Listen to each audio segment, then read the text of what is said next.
सड़क के बीच में पत्थर। रामपुर नाम का एक गांव था। उसमें एक राजा राज कर रहा था। राजा अपनी प्रजा का बहुत ख्याल रखता था। उसकी प्रजा भी बहुत सुखी थी। राजा को उसकी प्रजा की परीक्षा लेने का विचार आया।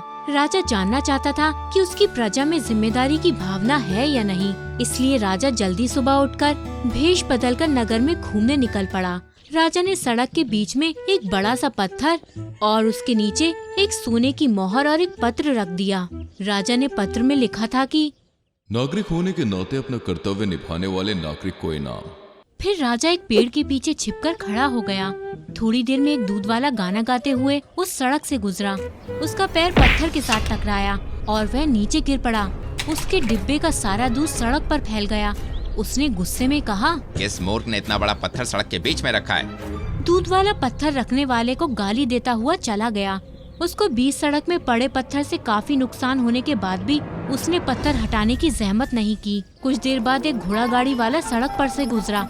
वो मजे से गाना गाते हुए आ रहा था, इसलिए उसका बीच सड़क पर पड़े पत्थर पर ध्यान नहीं गया। घोड़ा गाड़ी का एक पहिया पत्थर से जोर से टकराया और उसके ऊपर चढ़ गया। घोड़ा गाड़ी में सवार यात्री नीचे गिर पड़े और उनको थोड़ी सी चोट लग गई। घोड़ा गाड़ी वाला क्रोध में बोला, कैसे मूर्ख लोग हैं, ये तो दूसरे लोगों के बारे में सोचते ही नहीं है। इधर बीच रास्ते में पत्थर रखने वाला दुष्ट मेरे हाथ लग जाए तो मैं उसकी गर्दन ही तोड़ दूंगा। यात्री वापस गाड़ी में बैठ गए और घोड़ा गाड़ी वाला भी सड़क के बीच से पत्थर हटाए बिना ही चला गया। तभी वहाँ से एक बैलगाड़ी वाला गुजर रहा था। अचानक उसकी नजर बीच रास्ते में पड़े पत्थर पर पड़ी। उसने अपनी बैलगाड़ी पत्थर से न टकराए, इसलिए उसने पत्थर के साइड से अपनी बैलगाड़ी निकाल ली। बैलगाड़ी वाले ने भी बीच रास्ते में पत्थर रखने वाले को जैसा तैसा बोला, लेकिन उसने रास्ते के बीच से पत्थर नहीं हटाया। कुछ देर बाद कुछ औरतें सिर पर पानी का घड़ा रखकर बातें करते हुए वहाँ से गुजर रही थी। एक औरत उस पत्थर के साथ टकराई और उसका घड़ा सिर से गिर गया और घड़े का सारा पानी सड़क पर फैल गया। उसके पैर में थोड़ी चोट भी आ गई। उस औरत ने भी बीच रास्ते में पत्थर रखने वाले को उल्टा सीधा बोला, लेकिन उसने भी रास्ते के बीच से पत्थर नहीं हटाया और वो लंगड़ा लंगड़ा कर चलने लगी। फिर भी राजा ने कई लोगों को उधर से गुजरते हुए देखा। जब भी किसी व्यक्ति को उस रास्ते से गुजरते देखा जाता तो राजा ध्यान से देखता। उसको लगता शायद ये इंसान उस पत्थर को उठाकर सड़क के किनारे रख देगा। हालांकि कई लोग उस पत्थर से टकराए और घायल भी हुए, लेकिन किसी ने भी पत्थर उठाकर सड़क के किनारे नहीं रखा। राजा पेड़ के पीछे खड़ा था।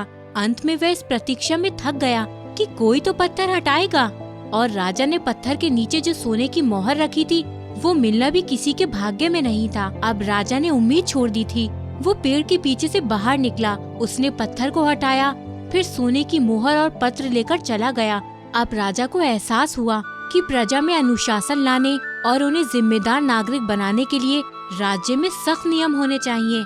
मोरल ऑफ द स्टोरी, हमें स्कूल, घर या मैदान हर जगह जिम्मेदारी से व्यवहार करना चाहिए। हमें किसी भी काम के लिए मैं ही जिम्मेदार हूँ, इस भावना से हमें अपना कर्तव्य निभाना चाहिए। दोस्तों, कहानी अच्छी लगी हो तो लाइक और शेयर करो और हमारे चैनल स्टोरी टून्स को सब्सक्राइब करो।